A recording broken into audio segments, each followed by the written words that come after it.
छोटे से गांव में श्यामू नाम का एक गरीब आदमी अपनी पत्नी सरला और बेटे छोटू के साथ रहता था। श्यामू अपने बेटे छोटू के साथ मिलकर समोसे बेचता और उसी से अपने परिवार का गुजारा करता था।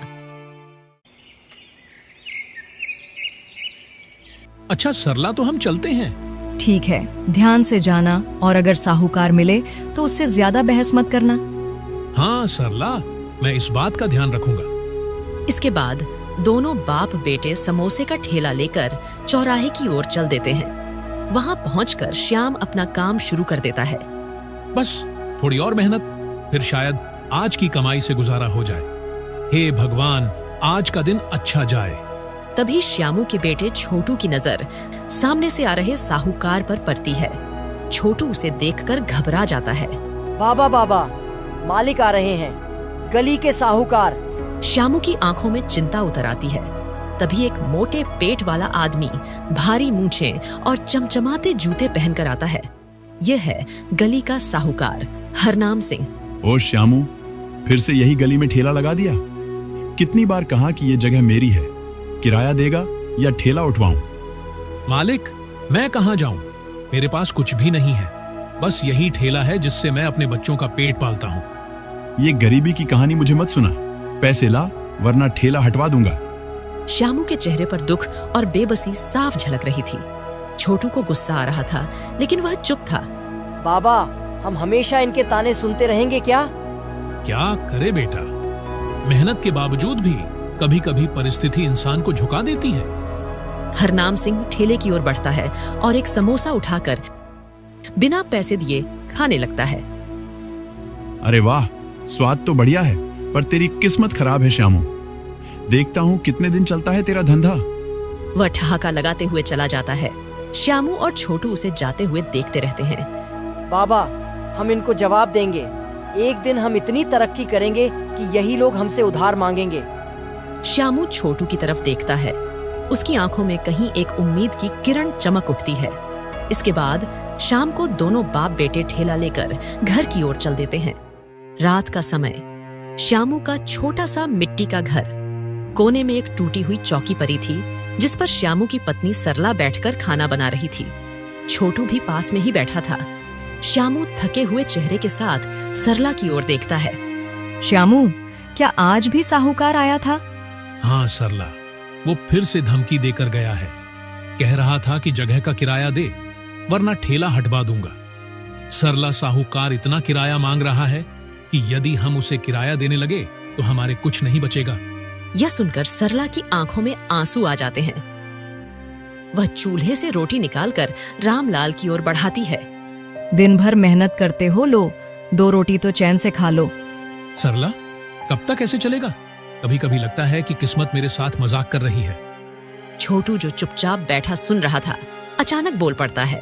बाबा, हम किस्मत से नहीं, अपनी मेहनत से जीतेंगे। एक दिन हमारा नाम होगा और यह साहूकार खुद हमारे पास आएगा। श्यामू छोटू की ओर देखता है। उसके आत्मविश्वास से भरे शब्द सुनकर उसकी आंखों में हल्की सी चमक आ जाती है। हाँ, तू सच कह रहा है बेटा। और हाँ बाबा, अगर समोसे इतने स्वादिष्ट हैं तो हमें डरने की जरूरत नहीं। हमें और अच्छा बनाना होगा और ज्यादा लोगों तक पहुंचाना होगा। सरला भी छोटू की बात सुनकर सोच में पड़ जाती है। लेकिन बेटा, ये सब करने के लिए पैसे कहाँ से आएंगे? माँ, अगर हमारे पास पैसे नहीं हैं तो हम अपनी मेहनत बढ़ा सकते हैं। हमें कुछ नया सोचना होगा, कुछ अलग। श्यामू और सरला छोटू की बातों को ध्यान से सुनते हैं। उनकी की आंखों में एक नई उम्मीद की चमक उठती है। रात धीरे धीरे गहरी होती जाती है, लेकिन अब इस छोटे से घर में एक नई उम्मीद जाग चुकी थी। अगली सुबह श्यामू और उसका बेटा छोटू ठेला लेकर चौराहे की ओर निकलते हैं। जैसे ही वे वहां पहुंचकर अपना काम शुरू करते हैं, तभी साहूकार वहां आ जाता है। साहूकार गुस्से में श्यामू को देखता है। ओए, तुझसे कितनी बार मना कर दिया कि यहाँ ठेला मत लगाया कर। किराया तो देता नहीं है और रोज फ्री में ठेला लगा लेता है। साहूकार जी, आपको तो पता ही है कि मैं कितना गरीब आदमी हूँ और थोड़े बहुत समोसे बेचकर अपने घर का गुजारा करता हूँ। साहूकार जी, मैं दिन भर में मुश्किल से 250 रुपए कमा पाता हूँ। यदि उसमें भी मैं आपका किराया देने लगूंगा तो मेरे पास क्या बचेगा? तो ठीक है, यदि तुझे किराया नहीं देना तो अभी के भी अपना ठेला यहाँ से हटा, नहीं तो आदमियों को बुलाकर तेरा ठेला यहाँ से फिकवा दूंगा। यह सुनकर श्याम की आंखों में आंसू आ जाते हैं। दोनों बाप बेटे अपना ठेला लेकर वहां से गांव की दूसरी ओर चलने लगते हैं। बाबा, अब हम क्या करेंगे? चिंता मत कर बेटा, भगवान सब देख रहा है, कहीं ना कहीं कोई जगह मिल ही जाएगी। चलते चलते तभी श्यामू की नजर गांव के एक और चौराहे पर पड़ती है, जहां ज्यादा भीड़ भाड़ तो नहीं थी, पर यह जगह उसके लिए सुरक्षित थी। इसके बाद श्यामू अपना ठेला सड़क के पास पैर के नीचे लगा लेता है। चौराहे पर श्यामू का समोसे का ठेला लगा था। हल्की ठंड थी, लेकिन समोसे की गरम गरम खुशबू हवा में घुल रही थी। श्यामू ताजे समोसे निकाल रहा था और छोटू ध्यान से ग्राहकों को देख रहा था। कुछ लोग समोसे खरीद रहे थे, लेकिन बिक्री ज्यादा नहीं हो रही थी। छोटू बेचैनी से इधर उधर देख रहा था। तभी एक अमीर आदमी अपनी बड़ी चमचमाती कार से उतरता है। उसकी आंखों में घमंड झलक रहा था। यह था विजय शंकर, पास के होटल का मालिक। वह इधर उधर देखता है और अपनी घड़ी पर नजर डालता है। ओए समोसे वाले, इधर आ। जी मालिक, कहिए। सुन, आज मेरे होटल में शेफ नहीं आया और कुछ मेहमान आ गए हैं। समोसे बेचते हो ना? मुझे 50 समोसे अभी चाहिए। श्यामू और छोटू हैरान रह जाते हैं। यह पहला मौका था जब किसी बड़े आदमी ने उनसे इतनी बड़ी डील मांगी थी। जी, 50 समोसे? सुनो, याद रखना, अगर समोसे अच्छे नहीं हुए तो एक भी पैसा नहीं दूंगा। रामलाल जल्दी जल्दी समोसे तलने लगता है। छोटू उसकी मदद करता है। जल्दी ही वे दोनों मिलकर समोसे तैयार कर देते हैं। विजय शंकर समोसे का पहला निवाला लेता है। वाह, समोसे तो बहुत स्वादिष्ट है। सुनो, तुम इसी प्रकार रोज मुझे समोसे देते रहना। इसके बाद वह श्यामू को पैसे देकर वहां से चला जाता है। ये देखकर श्यामू के चेहरा खुशी से खिल उठता है। बाबा, लगता है भगवान ने हमारी सुन ली। हाँ, और अगर हमने सही से काम किया तो शायद यह मौका हमारी जिंदगी बदल सकता है। इसके बाद शाम को दोनों खुशी खुशी घर पहुंचते हैं।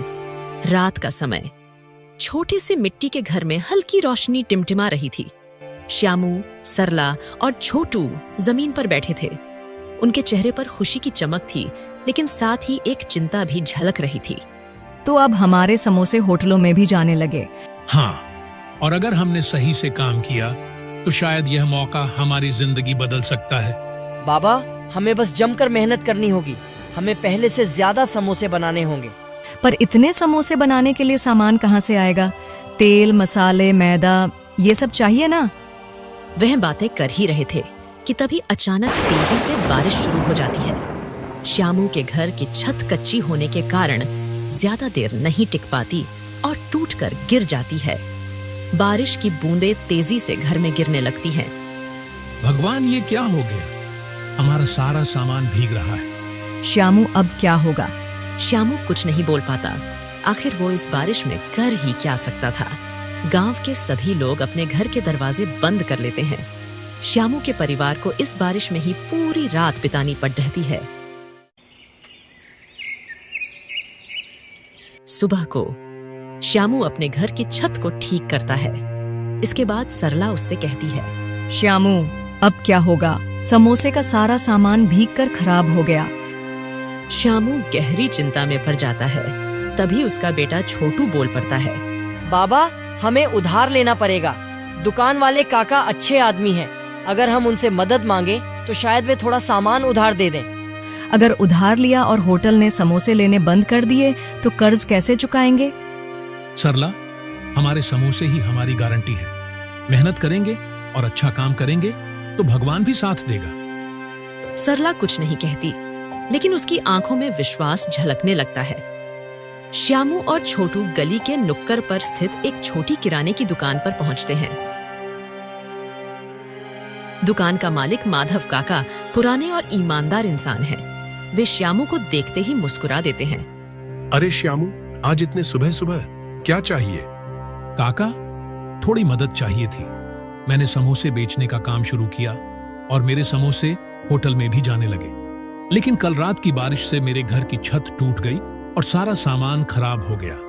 काका, कृपया करके अभी थोड़ा सामान उधार दे दो। जैसे ही पैसे आएंगे पहला काम आपका कर्जा चुकाने का करूंगा। माधव काका थोड़ी देर सोचते हैं। छोटू की उत्सुक आंखें उन्हें टकटकी लगाए देख रही थीं।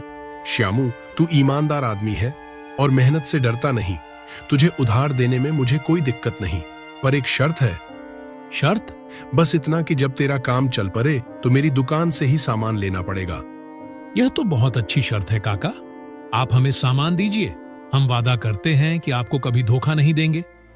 माधव काका हंसते हुए सर हिलाते हैं और श्यामू को सामान दे देते हैं। श्यामू काका का धन्यवाद कर और सामान लेकर घर की ओर चल पड़ता है।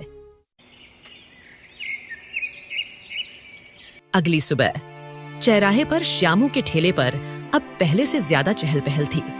अब श्यामू के ठेले पर अच्छे खासे ग्राहक आने लगे थे।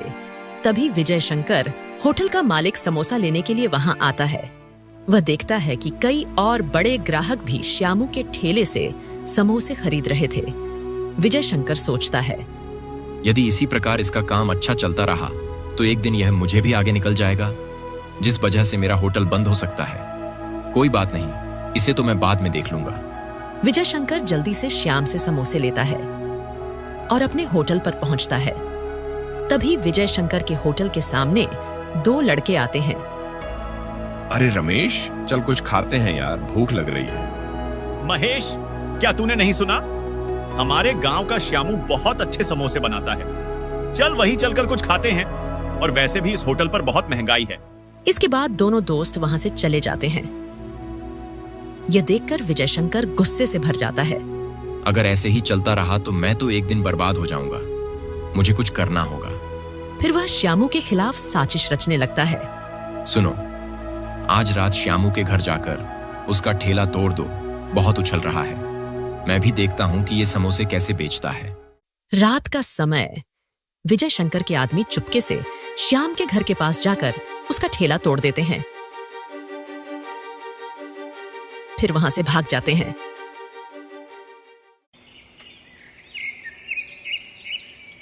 अगली सुबह जब श्यामू घर से बाहर आकर अपने ठेले को देखता है तो वह पूरी तरह घबरा जाता है। आखिर यह किसने किया है? हे भगवान, ये क्या हो रहा है मेरे साथ? श्यामू की आवाज सुनकर सरला और छोटू दौड़े चले आते हैं। क्या हुआ श्यामू? तभी सरला की नजर ठेले पर पड़ती है, जो बुरी तरह टूटा पड़ा था।